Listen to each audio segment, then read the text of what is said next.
اللهم صل على محمد وعلى آل محمد كما صليت على إبراهيم وعلى آل إبراهيم إنك حميد مجيد. اللهم بارك على محمد وعلى آل محمد كما باركت على إبراهيم وعلى آل إبراهيم إنك حميد مجيد. میں نے آپ حضرات کی خدمت میں قرآن کریم کی 2 آیات تلاوت کی ہیں اور ایک حدیث مبارکہ پڑھی ہے. میں قرآن کریم کی ان آیات اور حدیث مبارکہ کی روشنی میں حضور نبی اقدس صلی اللہ علیہ وسلم کی مبارک سیرت کے ایک پہلو پر بات کروں گا. سیرت النبی ایک وسیع سمندر ہے اور اس کو کسی ایک مجلس میں بیان کرنا ممکن ہی نہیں ہے. اس کے بے شمار پہلو ہیں. میری کوشش ہوتی ہے کہ جہاں کہیں بیان کے لیے جاؤں تو ایک پہلو کو لوں پھر اسی پر گفتگو کر دوں. کم از کم ایک مجلس کے اندر سیرت النبی کا ایک پہلو سمجھ میں آ جائے. جو آیت کریمہ میں نے آپ حضرات کی خدمت میں تلاوت کی ہے، اس آیت کریمہ میں اللہ رب العزت نے حضور نبی اقدس صلی اللہ علیہ وسلم کے 2 امتیازی وصف، 2 امتیازی نام، 2 امتیازی لقب بیان کیے ہیں. Number 1 Bashir, number 2 Nazir. اللہ پاک فرماتے ہیں وَمَا أَرْسَلْنَاكَ إِلَّا كَافَةً لِلنَّاسِ، ہم نے آپ کو ساری کی ساری انسانیت کے لیے رسول بنا کے بھیجا ہے. بشیرہ وَمَا أَرْسَلْنَاكَ إِلَّا كَافَةً لِلنَّاسِ بشیرًا وَنَذِیرًا، ساری کی ساری انسانیت کے لیے رسول بنا کے بھیجا، ساری کی ساری انسانیت کے لیے بشیر بنا کے بھیجا، ساری کی ساری انسانیت کے لیے نذیر بنا کے بھیجا. بشیر کسے کہتے ہیں میں اس پہ تفصیل سے بات کروں گا. نذیر کسے کہتے ہیں میں مختصر گفتگو کروں گا. بشیر کہتے ہیں خوشخبری سنانے والے کو. کسے کہتے ہیں بشیر؟ خوشخبری سنانے والے کو. نذیر کہتے ہیں ڈرانے والے کو. اب خوشخبری سنانے والا، قرآن کریم میں اللہ تبارک و تعالیٰ نے سورہ یوسف کے اندر بھی ایک بشیر کا تذکرہ کیا ہے. فَلَمَّا أَنْ جَاءَ الْبَشِيرُ. ہاں جی، حضرت یوسف علیہ السلام نے ایک قاصد حضرت یعقوب علیہ السلام کے پاس بھیجا تھا اور وہ یہ خوشخبری لے کر آیا تھا کہ جس عزیز مصر کے متعلق آپ کو معلومات ملی ہیں، جس عزیز مصر اور حکمران مصر کے پاس آپ کا ایک بیٹا زین العابدین موجود ہے، وہ عزیز مصر اور حکمران مصر کوئی اور نہیں، آپ کا بیٹا کھویا ہوا یوسف ہے. خوشخبری لے کر آنے والا یہ بشیر، نام اس کا بشیر نہیں تھا، قرآن نے لقب اس کو بشیر دیا ہے. وہ خوشخبری لے کر آیا. حضرت یوسف علیہ السلام نے بطور علامت کے کہ بھئی اس کو میں نے ہی بھیجا، کسی اور نے نہیں، اپنا خاص قمیص مبارک دے کر بھیجا تھا. جب وہ لے کر آیا قمیص حضرت یعقوب علیہ السلام کے پاس، حضرت یعقوب علیہ السلام کی حالت کئی سال بیٹے کی جدائی کی وجہ سے بڑی پریشان کن تھی. آنکھوں کی بینائی جاتی رہی تھی، غم کی پریشانی کی کوئی انتہا نہ تھی. جب وہ خوشخبری لے کر آنے والا حضرت یعقوب علیہ السلام کے پاس پہنچا اور اس نے بتایا کہ جو اس وقت مصر کا حکمران ہے وہ آپ کا بیٹا حضرت یوسف ہی ہے، یہ اس کی قمیض ہے جو اس نے مجھے دے کر آپ کی خدمت میں بھیجا ہے. حضرت یوسف علیہ السلام کی وہ قمیض ابھی حضرت یعقوب کے پاس پہنچی نہیں تھی خوشخبری لینے والا، خوشخبری دینے والا، ابھی اس علاقے میں جہاں حضرت یعقوب رہتے تھے پہنچا نہیں تھا، ابھی وہ مصر سے چلا تھا، تو خوشخبری دینے والے کی خوشبوئیں اور آہٹیں حضرت یعقوب علیہ السلام کو محسوس ہونے لگی۔ فرمایا کہ میں تو یوسف علیہ السلام کی خوشبو پا رہا ہوں، مجھے ان کی خوشبو محسوس ہو رہی ہے۔ گھر والوں نے کہا دیکھو ہمیشہ سے یوسف کو یاد کرتے آ رہے ہو، یہ آپ کی روٹین چلی آ رہی ہے، پتہ نہیں آپ کب اس کو یاد کرنا چھوڑو گے۔ جب وہ خوشخبری دینے والا آیا، حضرت یعقوب علیہ السلام کی خوشی کی انتہا نہ رہی۔ وہ قمیص جو حضرت یوسف علیہ السلام نے دیا تھا، اس قمیص کو جب حضرت یعقوب علیہ السلام نے اپنی مبارک آنکھوں پہ لگایا، کئی سال سے بنائی جا چکی تھی، جو ہی قمیص کو آنکھوں سے لگایا، اللہ تبارک و تعالیٰ نے بنائی کو واپس لوٹا دیا۔ حضرت یعقوب علیہ السلام کو اس خوشخبری دینے والے کے آنے کی کتنی خوشی ہوئی، اس کا اندازہ حضرت یوسف علیہ السلام لگا سکتے ہیں یا حضرت یعقوب لگا سکتے ہیں؟ بھیجنے والا جانتا ہے یا جس کے پاس آیا ہے وہ جانتا ہے کہ یہ خوشی کیسی ہے۔ بشیر خوشخبری لے کر آنے والے کی خوشی کیا ہے؟ جس کے پاس خوشخبری لے کر آتا ہے خوشخبری دینے والا، اگر وہ سمجھدار ہو اور اس کے آنے کے مقصد کو جانتا ہو تو انہوں تے پنجابی کے اندر چاہ چڑھ جاندے، واہ میرے پاس خوشخبری دینے والا آیا۔ حضور نبی اقدس صلی اللہ علیہ وسلم، اللہ پاک نے ان کے متعلق فرمایا میں نے آپ کو خوشخبری دینے والا بنا کر انسانوں میں بھیجا ہے، آپ لوگوں کو خوشخبریاں سنائیں۔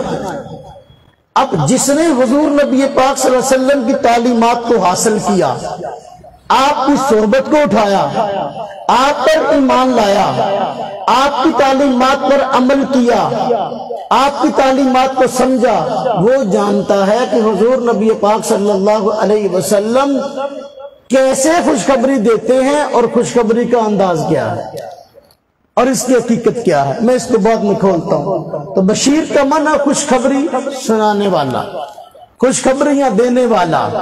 نذیر کا معنی ڈرانے والا۔ بہت آدمی خیر خواہ ہو، بہت محبت کرنے والا ہو تو بسا اوقات اپنے محبت کرنے والے کو کسی برے کام کے انجام سے ڈراتا ہے۔ ماں ہے، اس کو اپنے بیٹے سے بڑی محبت ہوتی ہے، اپنی اولاد سے بڑا پیار ہوتا ہے، اپنی اولاد کو ہر برے کام سے روکتی ہے، اور بسا اوقات اولاد اگر اس برے کام کی طرف جو ہے رجحان کر لے، اس طرف جانا شروع کر دے تو اس کو پھر اس کے انجام سے ڈراتی ہے۔ میں مثال دیا کرتا ہوں، ماں چولہے پہ بیٹھی روٹی پکا رہی ہے اور آگ جل رہی ہے، ایک چولہے پہ سالن جو ہے وہ پک رہا ہے، دوسرے چولہے پہ روٹی پکا رہی ہے۔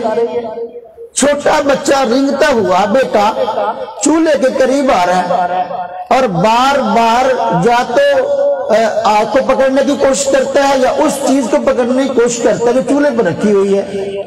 اب ماں بیچاری شفقت کی وجہ سے، محبت کی وجہ سے اس کو ڈراتی، نہ بیٹا اسے قریب نہ آنا، یہ آگے ہی جلا دے گی، بیٹا ہائی ہو جائے گی۔ پنجابی میں بچوں کو ڈرانے کے لیے کہتے ہیں بیٹا ہائی ہو جائے گی، پیچھے ہو جاؤ۔ اب بچوں کو تو اس چیز کی سمجھ نہیں ہوتی عام طور پر، بچہ پھر بھاگ بھاگ کے آتا ہے، پھر آگ کو پکڑنے کی کوشش کرتا ہے، ماں پھر ڈراتی ہے۔ یہ ڈرانا شفقت کی بنا پہ ہوتا ہے، یہ ڈرانا محبت کی بنا پہ ہوتا ہے۔ ہمارے پیارے آقا حضرت محمد مصطفیٰ صلی اللہ علیہ وسلم کو ہم سے کتنا پیار ہے، اس کا اندازہ وہ شخص جانتا ہے جو حضور نبی پاک صلی اللہ علیہ وسلم کی مبارک سیرت کو جانتا ہے۔ جو نہیں جانتا وہ اس کو نہیں سمجھ سکتا، اس کی عقل میں یہ بات نہیں آ سکتی۔ آپ صلی اللہ علیہ وسلم نے اپنی امت کو اچھے کاموں کے کرنے پر خوشخبریاں سنائی ہیں، برے کاموں کے کرنے پر ان کو برے انجام سے ڈرایا ہے اور ان کو توبہ کی دعوت دی ہے۔ اس لیے آپ کا لقب قرآن نے بشیر بھی ذکر کیا، آپ کا لقب نذیر بھی ذکر کیا۔ بشیر کا مظاہرہ زیادہ ہوا اور نذیر کا مظاہرہ بھی ہوا، لیکن اتنا نہیں جتنا بشیر کا ہوا۔ اب میں سمجھاتا ہوں حضور بشیر کیسے ہیں، اپنی امت کو، انسانیت کو خوشخبریاں کیسے سناتے ہیں۔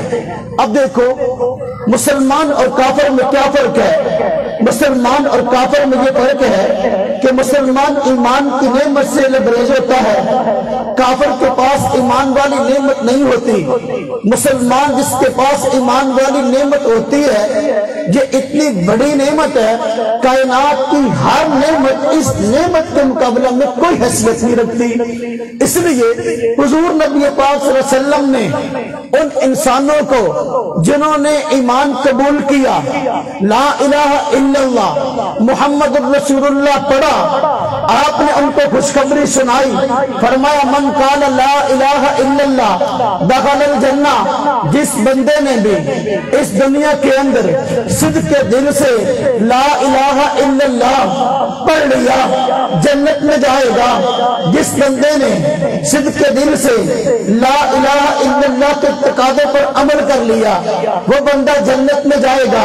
یہ خوشخبری ہے، یہ بشیر ہے جو اپنی امت کو خوشخبریاں سناتے ہیں۔ ایمان کوئی چھوٹی نعمت نہیں ہے۔ جس دن قیامت کا میدان ہوگا اور ساری کی ساری انسانیت جمع ہوگی، اس وقت ایمان کی قوت سامنے آئے گی، ایمان کی قدر سامنے آئے گی۔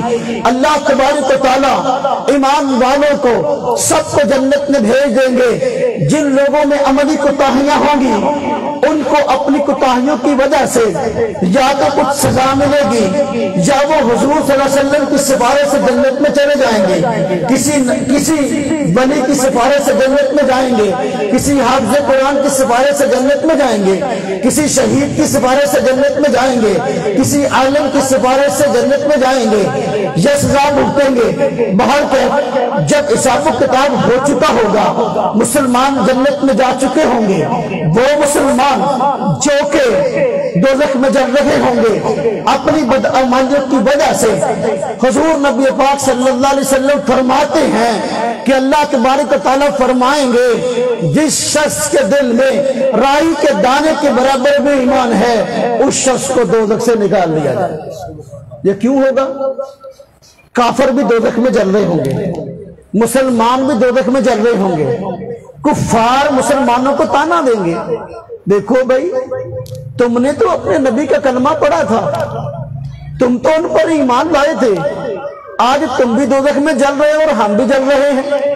ہم میں اور تم میں کیا فرق ہے؟ ہم بھی دوزخی تم بھی دوزخی، ہم بھی عذاب میں تم بھی عذاب میں۔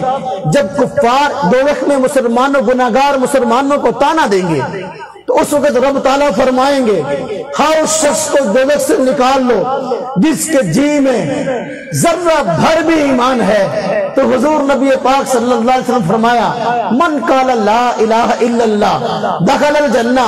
جس بندے نے صدق کے دل سے لا الہ الا اللہ پڑھ لیا جنت میں جائے گا۔ یہ صفت بشیر ہے، یہ لقب بشیر ہے، یہ حضور نبی پاک صلی اللہ علیہ وسلم کا اعزاز اور شان ہے۔ اپنی امت کو اچھے کاموں پر خوشخبریاں سناتے نظر آتے ہیں۔ اب دیکھیں جب بندہ مسلمان ہوتا ہے، مسلمان ہونے کے بعد سب سے پہلا حکم جو بندے کی طرف متوجہ ہوتا ہے اور اہم حکم وہ نماز ہے۔ حضور نبی پاک صلی اللہ علیہ وسلم فرمایا نماز مسلمان اور کافر کے درمیان فرق کرنے والی چیز ہے۔ جس بندے نے جان بوجھ کر نماز چھوڑی اس بندے نے کفر کیا۔ اسلام اور کفر کے درمیان فرق کرنے والی چیز نماز۔ فرمایا میری آنکھوں کی ٹھنڈک نماز ہے، فرمایا نماز دین کا ستون ہے، فرمایا نماز جو یہ مومن کے لیے معراج ہے۔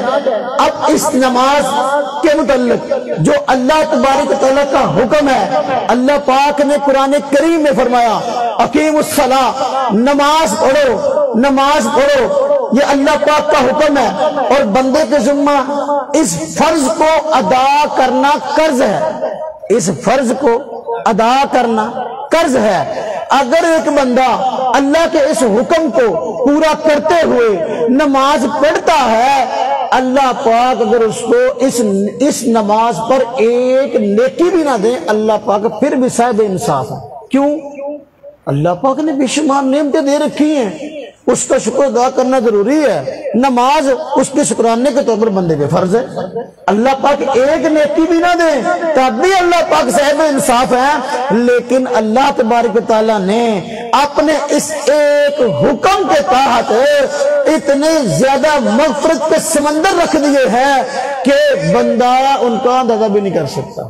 اور حضور نبی پاک صلی اللہ علیہ وسلم نے اس ایک نماز کی وجہ سے اپنی امت کو اتنی خوشخبریاں سنائی ہیں، اتنی خوشخبریاں سنائی ہیں، بندہ جب سنتا ہے، بندہ جب پڑھتا ہے تو عقل حیران ہو جاتی ہے۔ اب آپ تھوڑا سا سمجھے ذرا، آج لوگ نماز نہیں پڑھتے، کتنے حالات خراب ہیں۔ کسی بندے کے پاس کھڑے ہو جاؤں دوسرے منٹ کے بعد بات شروع ہو جاتی ہے، مہنگائی بڑھی ہے، مر گئے، لٹ گئے، کاروبار بند ہو گیا، ہاں جی شراب آ گئے، زلزلے آ گئے، جانور مر گئے، لوگوں کی بیماریاں، کتنی آفتیں مصیبتیں لوگوں نے سب برداشت کر لیا، ہفتوں مہینوں سے فارغ ہے، کام کوئی نہیں، لیکن مسجد میں آنے کو تیار نہیں۔ بس اوقات سمجھتے ہیں روڈ بلاک کریں گے، کسی فیکٹری کو آگ لگائیں گے تو ہمارا کام چل جائے گا۔ میرے بھائیوں، ناراض تو اللہ کی ذات ہے، ناراض تو اللہ کی ذات ہے۔ روڈ بلاک کرنے سے مسئلے حل نہیں ہوں گے، اللہ کے آگے جھکنے سے مسئلے حل ہوں گے۔ اب دیکھیں کیسے مسئلے حل ہوتے ہیں۔ نماز سے پہلے وضو کرنا نماز کے لیے شرط ہے۔ جس بندے نے وضو نہیں کیا اس کی نماز نہیں ہوتی۔ قرآن کریم میں اللہ پاک نے فرمایا یا ایھا الذین آمنوا اذا قمتم الی الصلاۃ فاغسلوا وجوہکم وایدیکم الی المرافق وامسحوا برؤوسکم وارجلکم الی الکعبین۔ بھئی نماز سے پہلے وضو کر لو، وضو حکم ہے۔ اللہ پاک نے اس وضو کو مسلمان کے لیے ایک نعمت بنا دیا، اور حضور نبی پاک صلی اللہ علیہ وسلم نے خوشخبری سنا دی اپنی امت، بشیر ہے نا، فرمایا جو بندہ نماز سے پہلے اچھے طریقے سے وضو کرتا ہے، جب وہ وضو کرتے ہوئے اپنے جسم کے جس حصے کو دھو رہا ہوتا ہے، اس جسم کے حصے سے اس نے جو گناہ کیے ہوتے ہیں، پانی کے نیچے گرنے کے ساتھ اللہ پاک ان گناہوں کو بھی گرا دیتے ہیں۔ یہ ہے بشیر ذات، خوشخبری سنا دی تاکہ بندے نو سردی دے وچ ٹھنڈ تے وضو کرنا سوکھا ہو جائے۔ اب مومن کے ذہن میں خوشخبری ہے کہ بھائی وضو کروں گا گناہ معاف ہوں گے، وضو کروں گا گناہ دھل جائیں گے۔ اب ٹھٹھرتی ہوئی سردی کے اندر وضو کرنا مشکل نہیں رہا، خوشخبری سنا دی۔ اور خوشخبری سنیں، آپ نے فرمایا صلی اللہ علیہ وسلم، فرمایا قیامت کے دن حضرت آدم علیہ السلام سے لے کر آخری انسان تک ساری کی ساری انسانیت جمع ہوگی، ساری کی ساری انسانیت اکٹھی ہوگی۔ فرمایا اتنے انسانوں کے اندر میں اپنے امتیوں کو پہچان لوں گا۔ صحابہ کرام حیران ہوئے، اتنی انسانیت کے اندر کھربوں لوگ ہوں گے، آپ ہمیں کیسے پہچان لیں گے؟ آپ صلی اللہ علیہ وسلم نے فرمایا تمہاری ایک نشانی ایسی ہے جو اوروں کی نہ ہوگی، اس نشانی سے تمہیں پہچان لوں گا۔ صحابہ نے پوچھا یا رسول اللہ صلی اللہ علیہ وسلم وہ نشانی کون سی ہے؟ فرمایا نشانی یہ کہ دیکھو جو مسلمان اس دنیا کے اندر نمازوں کے لیے وضو کرتے رہے ہوں گے، قیامت کے دن ان لوگوں کے وضو کے اعضاء چمک رہے ہوں گے، روشن ہوں گے، دوسرے لوگوں سے ان چمکتے ہوئے اعضاء کی وجہ سے ممتاز ہوں گے۔ میں پہچان لوں گا یہ میرا امتی ہے، یہ میرا امتی ہے، یہ میرا امتی ہے۔ وضو تو نماز کے لیے تھا، نماز پڑھنا فرض تھی، بندے کی ذمہ قرض تھی، ابھی نماز کے لیے گیا نہیں ہے۔ حضور نبی پاک صلی اللہ علیہ وسلم اپنی امت کو خوشخبریاں سنا رہے ہیں، یہ نماز کا فائدہ ہے، نماز سے پہلے وضو کرو گے، اس وضو کی وجہ سے قیامت کے دن اللہ تبارک و تعالیٰ تمہیں یہ اعزاز عطا کرے گا، ساری انسانیت کے سامنے تمہارے چہرے چاند کی طرح چمک رہے ہوں گے۔ یہ ہے بشیر ذات، یہ ہے خوشخبریاں دینے والی ذات۔ آپ صلی اللہ علیہ وسلم نے ارشاد فرمایا جب بندہ نماز ابھی پڑھی نہیں ہے، توجہ کرنا، نماز اللہ کا حکم ہے، ایک حکم کو پورا کرے تو کتنی خوشخبری ہیں۔ آپ نے فرمایا جو بندہ گھر سے وضو کر کے مسجد کے لیے آتا ہے، مسجد میں جب وہ آ رہا ہوتا ہے تو اس کو اللہ تعالیٰ نماز کے لیے آیا، نماز پڑھی نہیں ہے، فرمایا جب یہ مسجد کی طرف آ رہا ہوتا ہے اللہ تبارک و تعالیٰ اس کو اس کے ہر قدم کے بدلے ایک گناہ معاف کرتے ہیں، ہر قدم کے بدلے ایک نیکی دیتے ہیں، ہر قدم کے بدلے ایک درجہ بلند کرتے ہیں۔ یہ ہے خوشخبری، یہ ہے بشیر ذات۔ نماز ابھی پڑھی نہیں ہے، وضو کیا ہے، اعزاز مل گیا ہے، وضو کیا ہے، خوشخبری مل گئی ہے، گھر سے وضو کر کے نماز کے لیے چلا ہے، خوشخبری مل گئی ہے۔ آپ فرماتے ہیں اللہ تبارک و تعالیٰ اس بندے پر خصوصی رحم فرماتے ہیں۔ بندہ مسجد میں آنے لگا، مسجد کے دروازے پہ دعا لکھی ہے، کون سی؟ اللہم افتح لی ابواب رحمتک۔ اب یہ بندہ مسجد میں آیا ہے، مسجد کے اندر اس کا اعزاز کیا ہے؟ مسجد اللہ کا گھر ہے، اللہ کا گھر ہے، آنے والا بندہ اللہ کا مہمان ہے۔ جو بندہ کسی عام بندے کے ہاں مہمان ٹھہرے، میزبان اس کو راضی کیے بغیر گھر سے جانے نہیں دیتا۔ جو اللہ کے گھر میں اللہ کی عبادت کے لیے آئے، مجھے بتائے اللہ تبارک و تعالیٰ اس کو راضی کیے بغیر مسجد سے کیسے جانے دے گا؟ جب بندہ کہتا ہے اللہم افتح لی ابواب رحمتک، اے اللہ میرے لیے اپنی رحمت کے دروازے کھول دے۔ جتنی دیر تک مسجد میں رہتا ہے اللہ تبارک و تعالیٰ کا مہمان ہوتا ہے۔ مہمان اگر گھر میں ہمارے ہاں آنا ہو، ہم سوچ رہے ہوتے ہیں فلاں مہمان آ رہا ہے، یہ اس کی حیثیت کیا ہے، اس کا پروٹوکول کیا ہے، یہ کھاتا کیا ہے، یہ پیتا کیا ہے، یہ چاہتا کیا ہے، یہ آرام کیسی جگہ کرنا چاہتا ہے۔ ہر ایک چیز اس کی چاہت کے مطابق اس کے لیے مہیا کرتے ہیں تاکہ مہمان واپس جائے تو خوشی خوشی جائے۔ جو اللہ کے گھر میں ہے تو اللہ تبارک و تعالیٰ اس کو ایسے ہی بھیج دیں، اللہ تبارک و تعالیٰ اس کو خوش کر کے بھیجتے ہیں۔ میرے بھائی، ایک اللہ کا حکم نماز ہے، لیکن ابھی نماز پڑھی نہیں ہے، توجہ کرنا۔ بشیر ذات صلی اللہ علیہ وسلم کیا خوشخبری سناتے ہیں۔ ایک بندہ مسجد میں آیا، بعض لوگ نا وقت سے پہلے آنے والے نمازی کو متعلق طرح طرح کی باتیں کرتے ہیں۔ ایک گھنٹہ پہلے ہی آئندہ پتہ نہیں انہوں گھر نواں نہیں سام دیا، پتہ نہیں گھر نہیں بن دی۔ اور میرے بھائیو، میرے دوستو، میرے عزیزو، جو بندہ وقت سے پہلے مسجد میں آ جاتا ہے اتنی دیر نماز کے انتظار میں بیٹھتا ہے۔ حضور نبی پاک صلی اللہ علیہ وسلم نے اپنی امت کو خوشخبری سنائی ہے کہ جتنی دیر تک یہ شخص مسجد کے اندر نماز کے انتظار میں بیٹھے گا اس شخص کو نماز کا ثواب ملتا رہے گا۔ اس شخص کو نماز کا، یہ ہے بشیر ذات۔ ایک عمل نماز کا ہے، خوشخبریاں سنا رہے ہیں۔ حضور نبی پاک صلی اللہ علیہ وسلم نے فرمایا، فضائل اعمال میں اکثر ہم تعلیم کے دوران حدیث پڑھتے ہیں نا، آپ نے فرمایا کہ بلا بتلاؤ تم، صحابہ کرام کو مخاطب کرتے ہوئے فرمایا، بلا بتلاؤ تم جس شخص کے گھر کے باہر ایک صاف شفاف نہر بہتی ہو تو کیا وہ بندہ 5 مرتبہ اس نہر میں غسل کرے اس کے جسم پر کوئی میل کچیل باقی رہ جائے گی؟ صحابہ کرام نے عرض کی یا رسول اللہ صلی اللہ علیہ وسلم کیسے؟ اس کے جسم پر کوئی میل کچیل باقی نہیں رہے گی۔ آپ نے فرمایا یہی حال ہے اس شخص کا کہ جو بندہ اچھی طرح وضو کر کے 5 مرتبہ نماز ادا کرتا ہے اللہ تبارک و تعالیٰ اس کے تمام گناہوں کو معاف کر دیتا ہے، اس کو گناہوں سے پاک کر دیتا ہے۔ یہ ہے خوشخبری، یہ ہے بشیر ذات۔ حضرت ابو ذر رضی اللہ عنہ کی روایت معروف ہے، فضائل اعمال میں تعلیم میں ہم پڑھتے ہیں، پتجھڑ کا موسم تھا.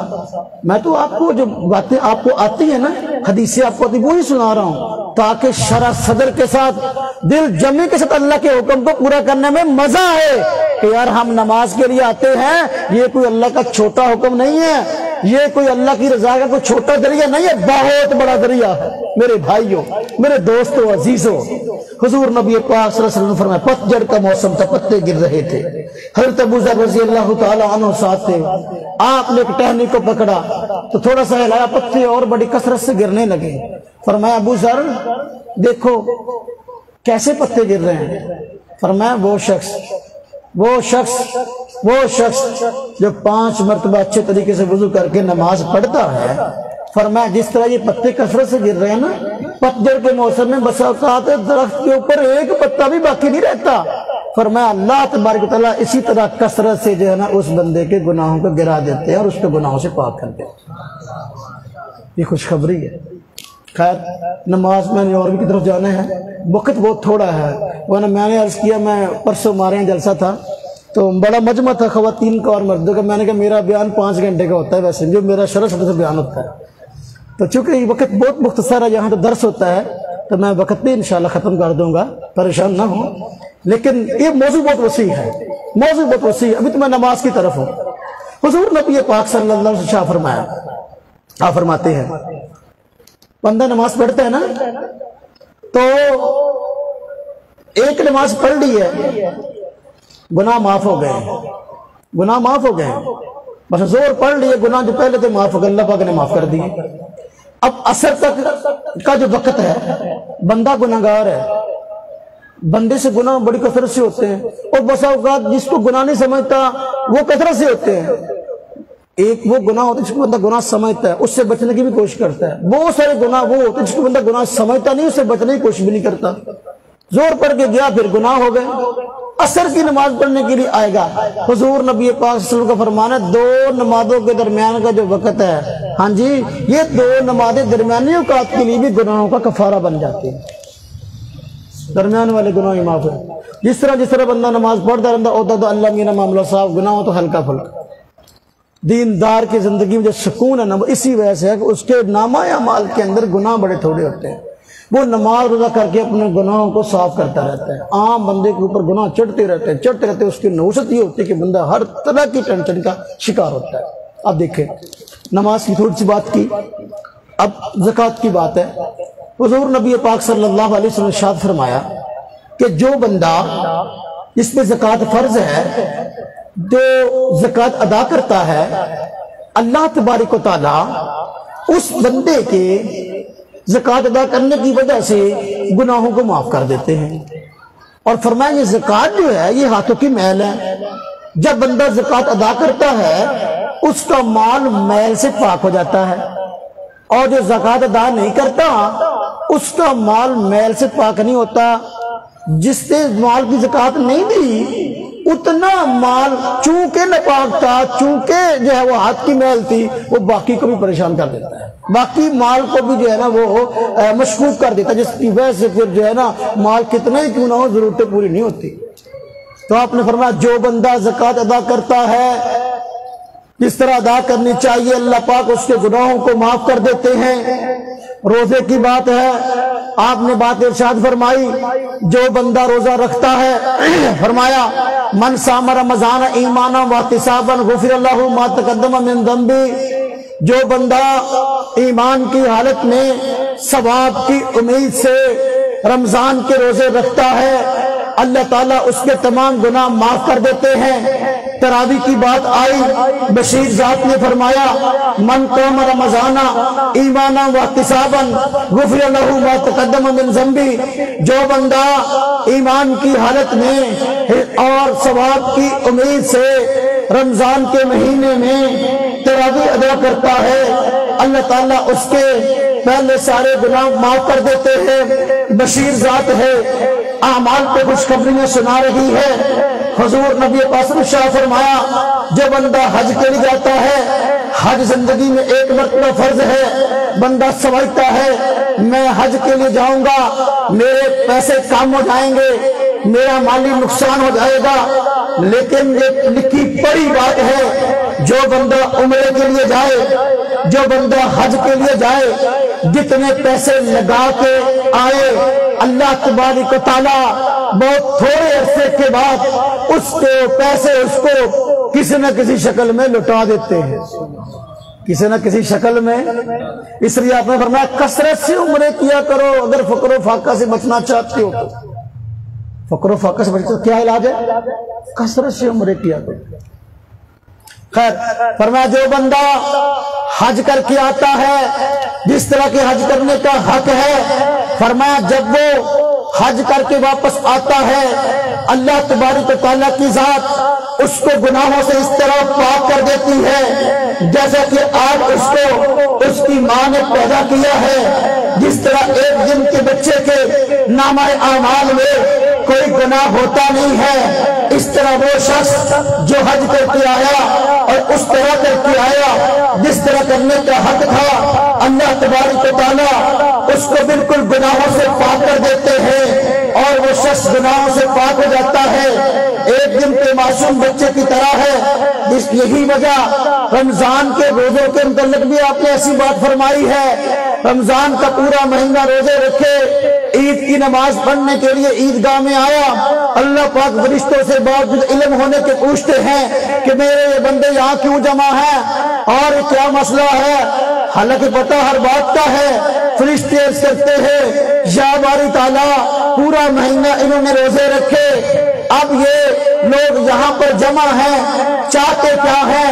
یا اللہ آپ کی رضا چاہتے ہیں، اپنے گناہوں کی بخشش چاہتے ہیں۔ اللہ پاک فرماتے ہیں فرشتوں تم گواہ رہو، فرشتوں تم گواہ رہو، میں نے ان تمام لوگوں کو بخش دیا۔ بشیر ذات صلی اللہ علیہ وسلم فرماتے ہیں جب بندے عید کی نماز پڑھ کر گھر کی طرف واپس لوٹتے ہیں، گناہوں سے اس طرح پاک ہو چکے ہوتے ہیں گویا کہ ان کو آج ان کی ماں نے پیدا کیا ہے۔ تو میرے بھائیوں، میرے دوستوں، شریعت کے جتنے بھی حکم ہیں، حضور نبی پاک صلی اللہ علیہ وسلم کی جتنی بھی تعلیمات ہیں، آپ ہر ایک پر غور کریں گے، خوشخبریاں ہی خوشخبریاں ملیں گی، بندے کا ہی فائدہ، اللہ پاک کا کوئی فائدہ نہیں۔ اب دیکھیں، توجہ فرمائیں، وقت بہت تھوڑا رہ گیا۔ حضور نبی پاک صلی اللہ علیہ وسلم نے کچھ معاشرتی رسوموں کا بھی دیکھا، ان رسوم کا بھی کلا کما کیا۔ بری رسومات بہت ساری تھی۔ ایک رسم یہ تھی کہ مکہ والے، عرب والے بچیاں پسند نہیں کرتے تھے، اور جس کے گھر میں بچی ہو جاتی وہ لوگوں سے منہ چھپاتا پھرتا۔ اللہ پاک نے قرآن کریم میں فرمایا وَإِذَا بُشِّرَ أَحَدٌ بِالْأُنثَىٰ ظَلَّ وَجْهُهُ مُسْوَدًّا وَهُوَ كَظِيمٌ، ان میں سے کسی ایک کو اگر مؤنث یعنی بچی کی خوشخبری سنائی جائے تو پھر یہ لوگوں سے چھپتا پھرتا، چہرہ اس کا جو ہے وہ سیاہ ہو جاتا ہے۔ صورتحال اس کی یہ ہے، حضور نبی پاک صلی اللہ علیہ وسلم نے اس رسم بد کا کلا کما کیا اور بچیوں کو تحفظ فراہم کیا، انسانیت کو خوشخبری سنائی۔ جس بندے کی 3 بچیاں ہوں، توجہ کرنا، جس بندے کی 3 بچیاں ہوں اور وہ اپنی 3 بچیوں کی اچھے طریقے سے پرورش کرے، اچھے طریقے سے دیکھ بھال کرے، اچھی تعلیم کا انتظام کرے، فرمایا پھر ان کو آگے بڑھا دے، اس بندے کے لیے جنت کی بشارت ہے، اس کے لیے جنت کی بشارت ہے۔ اب انسانوں نے سمجھا واقعی بچیوں کی ذات ہمارے لیے نحوست کا باعث نہیں ہے، بلکہ بچی کی ذات ہمارے جنت میں جانے کا سبب ہے، اس لیے بچیوں کی پرورش کرنا فخر سمجھتے ہیں۔ آپ نے فرمایا بچی کا آنا رحمت ہے، یہ خوشخبری ہے، یہ خوشخبری ہے، یہ بشیر ذات ہے۔ صحابہ کرام میں سے کسی نے پوچھ لیا یا رسول اللہ صلی اللہ علیہ وسلم اگر کسی کی 3 بچیاں نہ ہو پھر 2 ہو وہ ان کے ساتھ یہی معاملہ کرے، اچھی تربیت کرے، شادی کرے، کیا اس کے لیے یہی خوشخبری ہے؟ فرمایا یہی خوشخبری ہے۔ پھر پوچھ لیا اگر کسی کی 3 نہ ہو، 2 نہ ہو، 1 ہو تو وہ تربیت کرے، اس کو بیاہ دے، کیا اس کے لیے بھی یہی خوشخبری ہے؟ فرمایا اس کے لیے بھی یہی خوشخبری ہے۔ یہ ہے بشیر ذات، اپنی امت کو نیک اعمال پر خوشخبریاں سناتے نظر آتے ہیں، خوشخبریاں سناتے نظر آتے ہیں۔ آپ دیکھیں بچپن میں اولاد فوت ہو جائے تو بڑی پریشانی ہوتی ہے، بندہ بڑا پریشان ہوتا ہے، زیادہ دکھ ماں کو ہوتا ہے، ماں کو بڑا دکھ ہوتا ہے، باپ کو بھی بہت دکھ ہوتا ہے۔ ہاں جی، حضور نبی پاک صلی اللہ علیہ وسلم نے ان والدین کو جن کے بچے بچپن میں فوت ہو جائیں خوشخبریاں سنائی ہے۔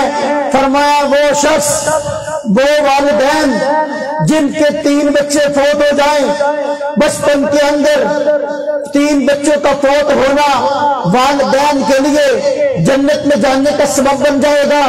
صحابہ کرام نے پوچھا یا رسول اللہ صلی اللہ علیہ وسلم، اگر کسی کے 3 بچے فوت نہ ہو، 2 بچے فوت ہو جائے بچپن میں، کیا وہ بھی جنت میں لے کے جائے گا؟ فرمایا بالکل، بچہ اس کو بھی جنت میں لے کے جائے گا۔ ایک صحابی نے پوچھ لیا کہ اگر 1 بچہ فوت ہو جائے کیا اس کو بھی جنت میں لے کے جائے گا؟ فرمایا ہاں، بچہ اپنے والد کا دامن پکڑ لے گا اور اللہ تبارک و تعالیٰ سے کہے گا اللہ پاک آپ مجھے جنت میں بھیج رہے ہیں، میں اپنے باپ کے بغیر جنت میں نہیں جاؤں گا، اپنے باپ کے بغیر جنت میں نہیں جاؤں گا، باپ کو بھی ساتھ جنت میں لے جائے گا۔ یہ ہے بشیر ذات۔ اللہ پاک نے قرآن کریم میں فرمایا یا ایھا النبی، ہاں جی، انا ارسلناک شاہدا مبشرا ونذیرا، فرمایا ما ارسلناک الا کافۃ للناس بشیرا، اے نبی پاک صلی اللہ علیہ وسلم ہم نے آپ کو ساری انسانیت کے لیے خوشخبریاں سنانے والا بنا کے بھیجا۔ یہ ہے خوشخبریاں۔ بندہ جب فوت ہو جاتا ہے موت سے پہلے بہت ڈرتا ہے، جب زندہ ہوتا ہے پتہ نہیں میرا انجام کیا ہوگا، پتہ نہیں میں بخشا جاؤں گا کہ نہیں بخشا جاؤں گا، پتہ نہیں میرے آخرت کے معاملات کیا ہوں گے۔ حضور نبی پاک صلی اللہ علیہ وسلم بشیر ذات ہے، امت کو خوشخبریاں سنائی ہے، زندے کو کہا بھائی اس کے لیے جب فوت ہو جائے دعائے مغفرت کیا کرو، اس کے لیے دعائے مغفرت کی اجتماعی سنت نماز جنازہ ہے، تم پر لازم ہے، تم فوت ہونے والے کا نماز جنازہ پڑھو۔ آپ نے امت کو خوشخبری سنائی، فرمایا کہ دیکھو اے مسلمانوں، وہ بندہ جو فوت ہو گیا اس کے جنازے پر اگر 40 آدمی ایسے جنازہ پڑھ لیں جو کہ اللہ کے ساتھ کسی چیز کو شریک نہیں ٹھہراتے، توحید پرست ہیں، ان کے جنازے کی وجہ سے، ان کی دعائے مغفرت کی وجہ سے اللہ پاک میت کی بخشش فرما دے۔ یہ خوشخبریاں ہیں۔ بندے کو موت سے بہت ڈر لگتا ہے، وہ میرے بھائیوں، میرے عزیزوں، میرے دوستوں، اپنے پیچھے جنازہ پڑھنے والے بندے پیدا کرو۔ اگر آپ کسی کا جنازہ پڑھیں گے آپ کا کوئی پڑھے گا۔ خود جنازہ سیکھو، اپنی اولاد کو جنازہ سکھاؤ، دعائیں سکھاؤ۔ لوگ جنازے میں بھی اپنے والدین کو دھوکہ دے کے جاتے ہیں، وہاں کھڑے آتا کچھ بھی نہیں ہے، ساری زندگی ماں اور باپ تڑپتے رہے اس کی خیر خائی کے لیے، اس کے ساتھ بلائی کے لیے، لیکن صورتحال یہ ہے کہ یہ اتنا بڑا دھوکے باز نکلا، بجائے دعائے مغفرت کے اپنے باپ کو ایسے دفنا کے آ گیا۔ سیکھو جنازہ، سکھاؤ جنازہ، سکھاؤ دعائیں۔ آپ نے پھر فرمایا ایک حدیث مبارک میں کہ وہ میت، وہ فوت ہونے والا جس کے جنازے پر 100 بندے دعائے مغفرت کر لیں، اللہ پاک اس میت کی مغفرت فرما دیتے ہیں۔ 100 کا بھی ہے۔ اب یہ تو بندوں پر ہے کہ بندے کیسے ہیں۔ 40 اگر علماء ہیں جنازہ پڑھنے والے، 40 حفاظ ہیں جنازہ پڑھنے والے، یہ بخشا دیں گے۔ اگر عام نیک آدمی ہیں تو وہ 100 ہیں، وہ جنازہ پڑھتے تو وہ بخشا دیں گے۔ اپنی اولاد کے اندر حافظ العالم پیدا کرو، اپنی اولاد کے اندر صلحاء پیدا کرو۔ میں ڈاکٹر کا، انجینئر کا، وکیل کا منکر نہیں، اپنے بچوں کو وکیل بھی بناؤ، ڈاکٹر بھی بناؤ، آپ انجینئر بھی بناؤ، آپ اعلیٰ سے اعلیٰ تعلیم کے لیے باہر بھی بھیج سکتے ہو، لیکن میرے بھائیوں، میرے دوستوں، میرے عزیزوں، اپنے پیچھے اگر علماء صلحاء رکھیں گے تو پھر آپ دنیا سے چلے جائیں گے، آپ کے لیے آٹومیٹکلی جو ہے ایصال ثواب کا سلسلہ چلتا رہے گا۔ حضور نبی پاک صلی اللہ علیہ وسلم نے امت کو خوشخبری سنائی ہے ایصال ثواب کی۔ ایک تو وہ اعمال جو بندہ خود کر گیا، پھر فرمایا جو بندہ فوت ہو جاتا ہے، جو بندہ فوت ہو جاتا ہے، پیچھے وہ لوگ جو زندہ موجود ہیں اس کے حق میں دعائے مغفرت بعد میں کرتے رہتے ہیں، اس کے حق میں صدقہ کرتے رہتے ہیں۔ اگر اس پہ حج فرستہ حج کیا ہے اور نیک اعمال کیے ہیں اس کے نام پر، فرمایا اس کا ثواب بھی اس بندے کو پہنچتا رہتا ہے۔ اس لیے میرے بھائیوں، میرے دوستوں، میرے عزیزوں، وقت ہو گیا، ورنہ میں نے عرض کیا میرا بیان 5 گھنٹے کا ہوتا ہے، جس نے کبھی سننا ہو تو مدرسے آ جائے، تو اتنا ہی کافی ہے۔ وقت ہو رہا ہے، 8 بجے انشاءاللہ نماز ہوگی، ابھی اذان ہوگی اور 5 منٹ بعد نماز ہو جائے گی۔